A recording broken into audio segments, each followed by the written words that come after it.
Iya, jadi ini terkait dengan masalah stand up comedy ya. Ya. Jadi memang kemarin itu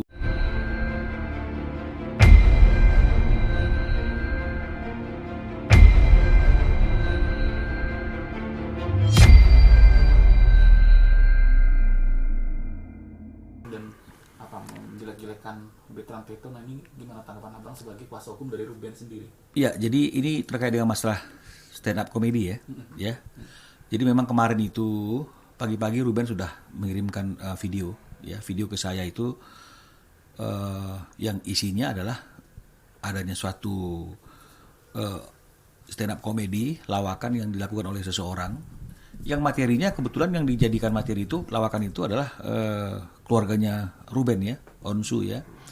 Nah, jadi kalau saya melihat dari isi lawakan itu ini sebenarnya sudah nggak pantas ya karena ini kan negara Indonesia ini kan negara timur, budaya timur yang masih tabu kalau kita menjadikan orang itu sebagai objek lawakan kita, apalagi ini keluarga ya.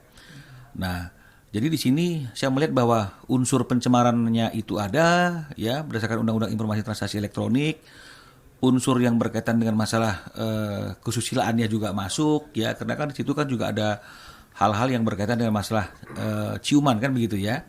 Nah, jadi ini sama sekali tidak mendidik ya. Lawakan itu sebenarnya bisa dibuat lucu dan mendidik. Kalau ini kan tidak. Kita menjadikan orang lain sebagai objek lawakan kita lucu, tapi tidak lucu buat orang yang dijadikan objek ya. Nah, kalau memang tadi misalnya itu lawakan 2 orang, 3 orang di atas panggung yang kemudian memang itu adalah salah satu bagian dari skenario lawakan mereka dan itu ada kesepakatan, mungkin itu lain ceritanya. Meskipun sebenarnya kalau secara pendidikan tidak baik juga kita mempertontonkan body shaming sebagai lawakan kita, walaupun kita setuju karena masyarakat yang menilainya kan itu kan bisa berbeda-beda reaksinya ya. Nah, ini juga seperti itu.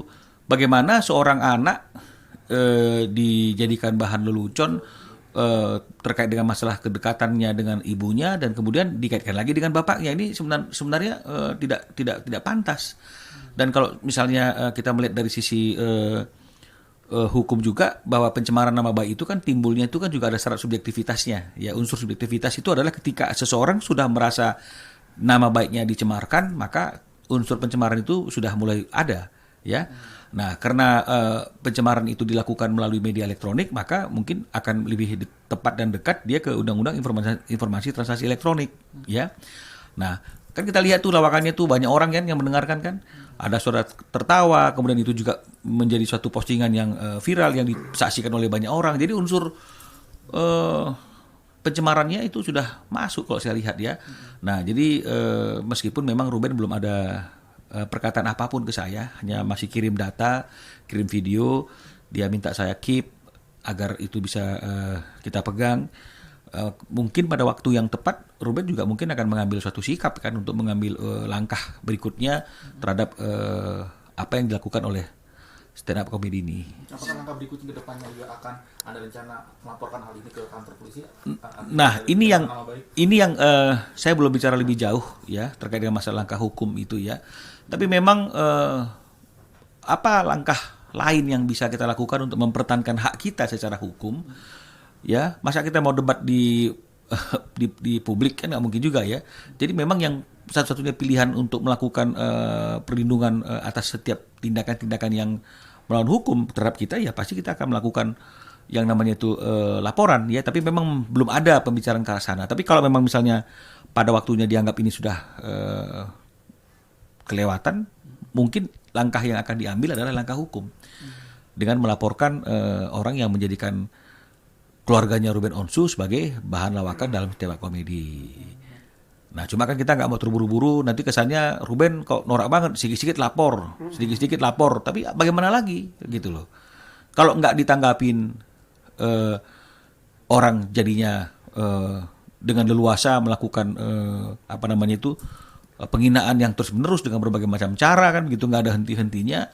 Kalau misalnya kemudian kita melakukan upaya hukum, dianggap bahwa sedikit-sedikit kok lapor. Jadi memang ini suatu dilema juga. Tapi memang yang paling tepat adalah untuk mempertahankan hak kita dari setiap perbuatan yang nggak terpuji seperti itu adalah dengan menyerahkannya kepada pihak yang berwenang. Apakah sejauh ini pihak dari Tuan Remin juga sudah minta maaf kepada Ruben? Bang? Sampai dengan hari ini saya belum mendapatkan informasi apapun dari Ruben dengan adanya permintaan maaf dari pihak yang melakukan Ruben dan keluarga sebagai bahan di stand up komedinya ya. Dan kita sebenarnya tidak mengharapkan ada permintaan maaf. Ya, kalau saya bilang ya yang kita harapkan sebenarnya jangan jadikan lagi keluarga ini menjadi objek. Ya, objek apapun yang membuat keluarga ini merasa tidak nyaman kan begitu ya. Nah, tapi kalau memang misalnya kemudian ada perbuatan yang dilakukan seperti apa yang dilakukan saat ini, kita juga berpikirnya bahwa penyelesaian yang paling baik itu kan adalah penyelesaiannya secara melaporkan kepada pihak berwenang ya. Karena kalau nanti misalnya kemudian pilihan kita adalah tetap berdamai secara kekeluargaan, efek jerahnya nggak muncul. Kita lapor ke polisi aja orang nggak jerah.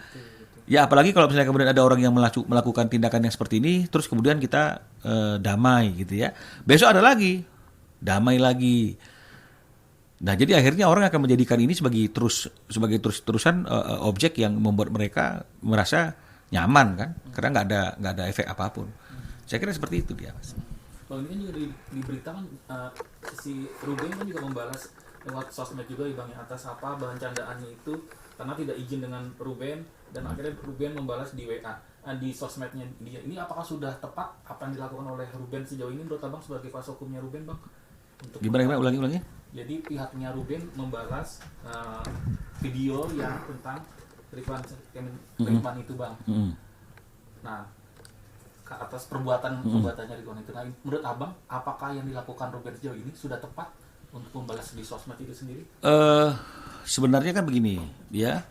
Kalau dikatakan membalas kan kalau saya melihatnya sih itu bukan suatu sikap membalas ya. Karena kan balas-membalas itu juga suatu hal yang nggak bagus ya. Tapi paling tidak sebelum langkah-langkah lebih jauh diambil oleh Ruben seperti yang tadi saya katakan. Karena kalau sikit-sikit lapor juga itu juga masyarakat juga melihatnya wah ini norak nih kan gitu ya seperti yang tadi saya katakan ya. Jadi untuk tidak membiarkan adanya hinaan-hinaan yang dilakukan oleh seseorang dalam tayangan stand up comedy tersebut mungkin memang salah satu cara yang paling efisien dan paling mudah untuk mengcounternya terlebih dahulu yaitu dengan membuat tayangan tadi itu ya, membuat postingan tadi itu. Jadi sebenarnya itu hanya untuk seperti kalau dalam pemberitaan seperti hak jawab lah. Ya, agar paling tidak itu mudah-mudahan bisa menjadi suatu hal yang mereda dulu atau mengerem dulu ya apa yang sudah terjadi. Tapi kita akan pertimbangkan mungkin lebih lanjut kalau memang misalnya hal itu juga tidak terlalu efektif dari video yang kita buat tadi itu, mungkin ya Ruben akan punya pemikiran yang lain untuk melakukan langkah-langkah yang lain. Tapi saya yakin Ruben pasti juga tidak akan mau kalau misalnya kemudian dia terkesan sedikit-sedikit lapor kan begitu ya. Nah, tapi kalau memang misalnya nggak bisa dihindari ya mau tidak mau, dan itu bukan karena pilihan Ruben suka sedikit-sedikit lapor, tapi memang ini karena tekanan yang diberikan oleh pihak-pihak yang suka menjadikan keluarganya sebagai bahan penghinaan.